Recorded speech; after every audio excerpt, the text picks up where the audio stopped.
Innova XE, brand new. So ito yung full setup. So we're upgrading it.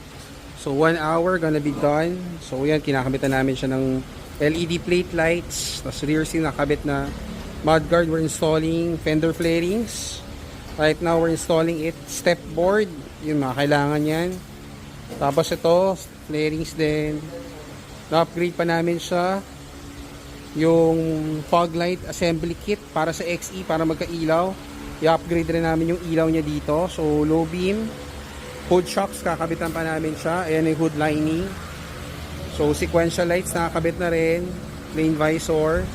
So check out our video sa YouTube, JC Garage. Makikita itong full setup. Ayan yun. So 1 hour we're done. 1 hour hindi nyo kailangan iwan sa amin yung kotse. So ganyan namin siya. So sanay kami sa brand new. You know, so